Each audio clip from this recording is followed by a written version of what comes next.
Magandang umaga! Handa na ba kayo makinig sa aking kwento? Tara at sisimulan ko na! Ang kahon at ang kwento ng mga lumang laruan.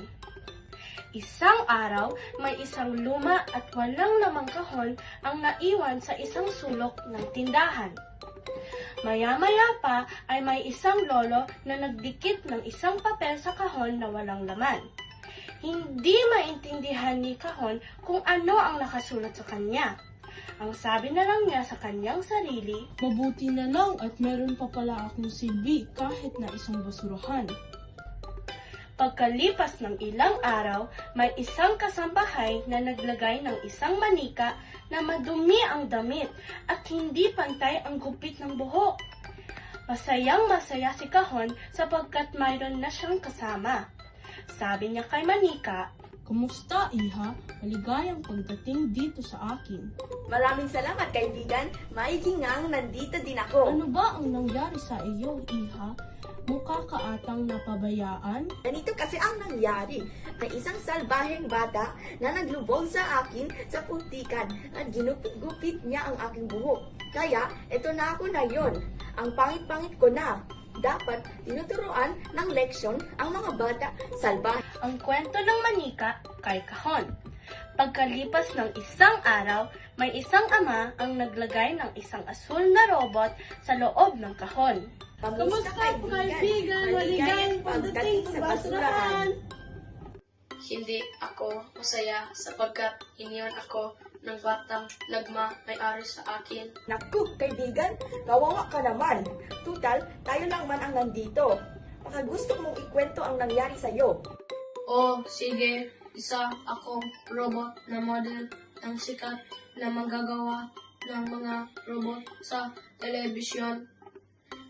Pinili ako ng ama para sa kanyang bunsong anak na kinaigitan ng kanyang panganay na anak. Nag-away silang magkapatid kaya tinapon na lang ako. Hu. Ka naman pala. Marami talagang tao ang hindi marunong magpahalaga ng mga bagay. Kwento ni Robot kay kahon at manika. Kinabukasan, may isang binata ang naglagay ng isang itim at magarong kotse-kotsehan. Kamusta, kaibigan? Maligayang pagdating sa basurahan.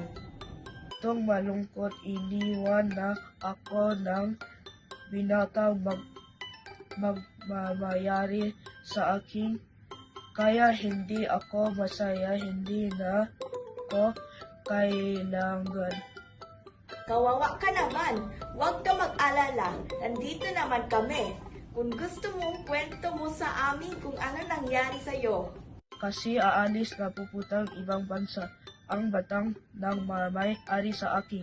Hindi na ako piniling isama kaya iniwan na lang niya ako. Huhuhu. Malungkot na malungkot si kotse-kotsehan. Kinaumagahan, masaya si kahon dahil siya ay malaman na. Palagi niyang sinasabi sa kanyang sarili na sana ay may isang bata na makikinabang sa mga laruan na kasama niya. Dinala ang kahon sa isang bahay ampunan at laking tuwa ni kahon dahil nakita niya ang isang kapwa kahon na may laman din ng mga iba't ibang laruan na may nakasulat na kahon ng kasiyahan, panahon ng pagbibigayan, laruan para sa bahay ampunan.